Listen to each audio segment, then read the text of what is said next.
When you go through some big stressor in your life or some sort of event that kind of disrupts your base kind of functioning, default kind of setting to your life, I think the best thing to do once that kind of sand settles or that kind of dust settles is to go back to what your normal life is like. So whatever your normal life is like, I think when you're ready to go back to that kind of setup. I've had a lot of conversations with you guys in the comments about, how I should kind of approach my training, my life in the next sort of few weeks, as the emotional kind of centers, I guess, somewhat return to normal.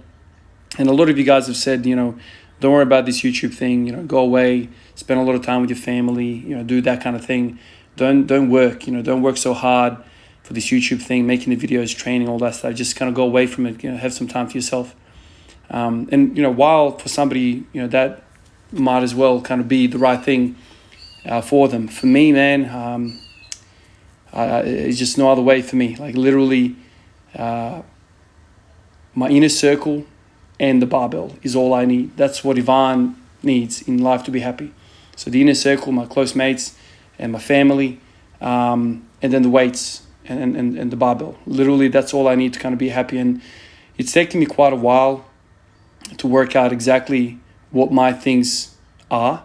It took me quite a long time, and I finally kind of worked out that I'm the happiest when I'm in the garage, when I'm in the gym, training, working this puzzle out, working out, how to get to the next level, upgrading my character. We've joked about this in the past. And then when I'm not kind of doing that, I love to be with my family. So this whole YouTube thing kind of fits into that whole barbell thing. It's incredibly good for me. Even the process, what I'm doing right now, talking to this camera, doing this voiceover. A lot of you guys have said it's actually like it's serving a function of, a journal. I de-stress, I think, doing this. So there's a lot of value even through the whole YouTube kind of channel, staying active, replying to all of the comments, like all of that stuff is kind of refilling me.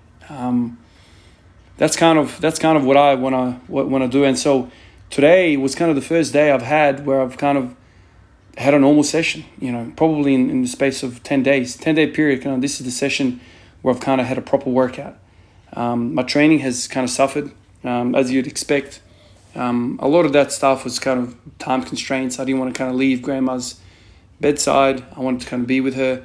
And then, when she passed, there was a whole lot of stuff to kind of run around and organize and be with the family and organize the funeral and all that stuff that's associated with it. Today, we went over to the cemetery to see her. The funeral was yesterday. Went back to the cemetery, went to the grave, spent some time there and go home. And it was just, what do I do then?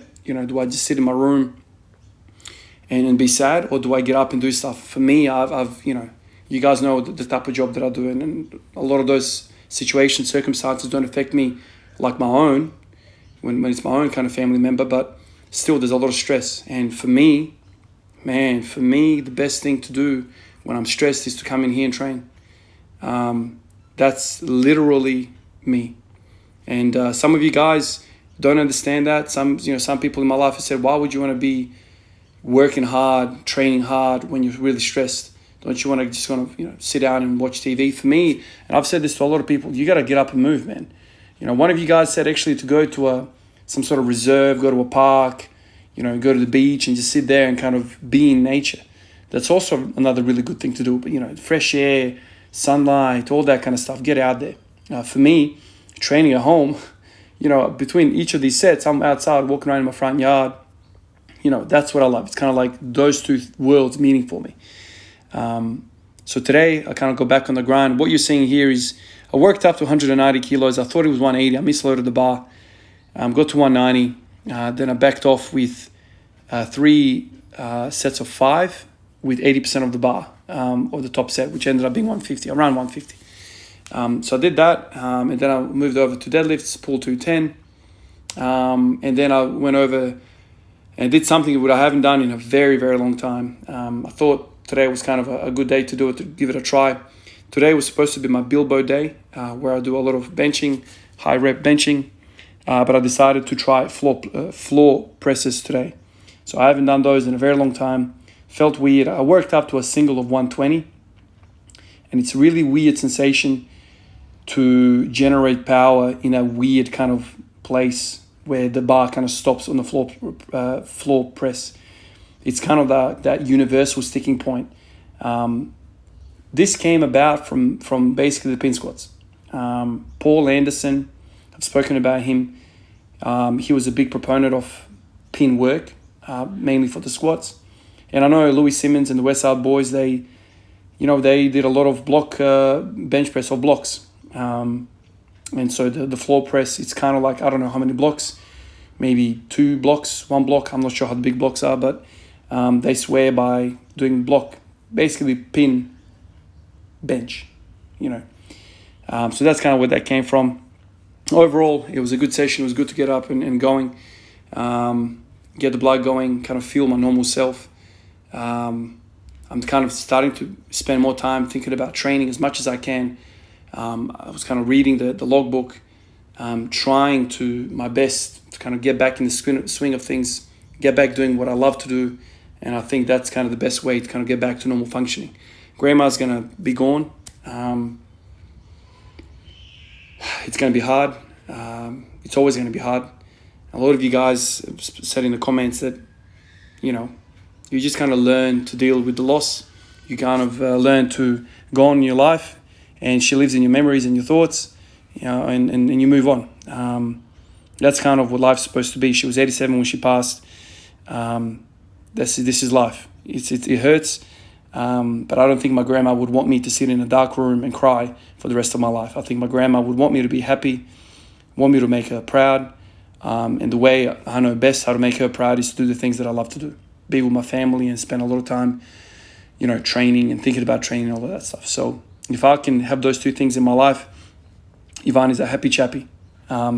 Simple as that. And I know a lot of you guys out there, talk to me and we have these discussions about, I think a lot of you guys actually get it. A lot of you guys understand the love that I have for the barbell and the iron bug. Once it bites you, you're poisoned forever. You always want to come back. You always want to work it out. You want to work out the puzzle. What do you need? What are the weaknesses? Let's address them. Let's do this exercise for a little bit and see what changes we observe. Once that kind of mentality grabs you, it's always going to have you. And so, there's other people in my life who haven't found that one thing in their life which they love to do. Obviously, I think most of us, top of the ladder is family and your close friends. That's our best way to kind of spend our time. Family is always going to be number one. But we can't spend 24/7 with our family, right? So everyone needs to have something, some sort of hobby where they spend a lot of their free time, a lot of their personal time. And so for me, it's the barbell work. I love this stuff. During this whole hiatus of proper training, I did miss a lot of days of the deadlift. So the deadlift every day is not even a thing anymore. I guess the streak starts from today. As you guys have noticed, today didn't start off with the deadlift first. I actually started off with something that I didn't record. I started with the hamstring curls, lying hamstring curls. I might show that tomorrow.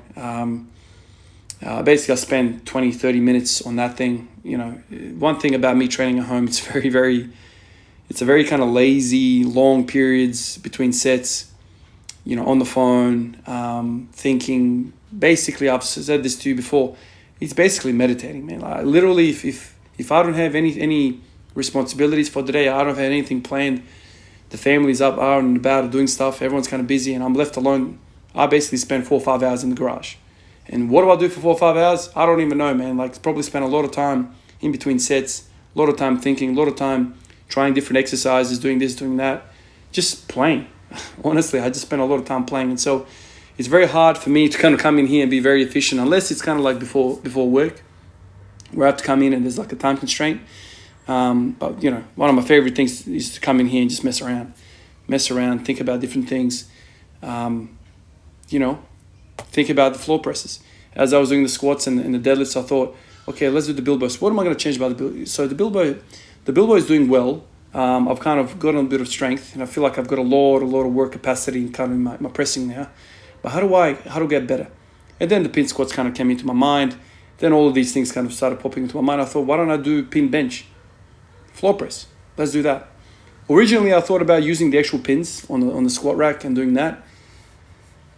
But then I thought, I've been down this path before, and my rack, funnily enough, I get a lot of comments, where did you buy this rack? It looks pretty good.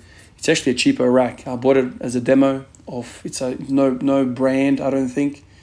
It's just one of those things. And so the pins, the holes from the verticals on either side, they don't actually match. The holes don't actually match. So the bar, when it rests on the pins and on the J-cups, is like if you put a level on it, it's actually going one direction. Also, the floor underneath the rack is also wonky. So to do pin presses off of that, it's kind of the floor and the rack and all that sort of. So I just went, screw that, let's just work with the floor and have one thing that I can think about, not having multiple things. So that's how the pins, the bench, the floor press came into my mind. One other thing, whether it's coincidence or not, I don't know. I'm actually on annual leave. I've taken some leave because of the passing of my grandma.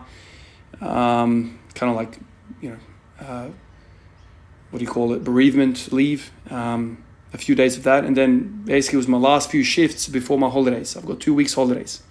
Last time I had holidays, it was the best stretch of my training in my life. I ended up hitting, I keep forgetting, is it 16 or 17 days in a row, or 15 or 16, something like that. Like more than 2 weeks in a row of hitting 200 for one in the squat. That was the best training period.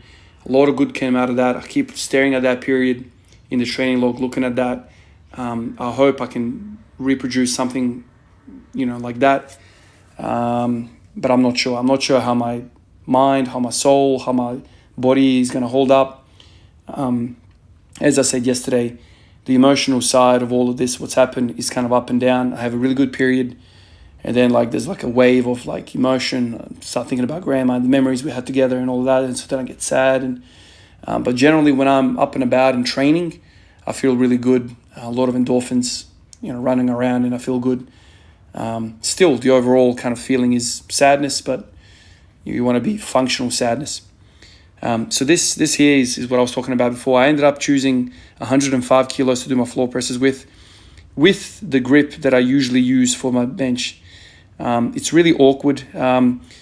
Most people say that it's triceps that get involved here.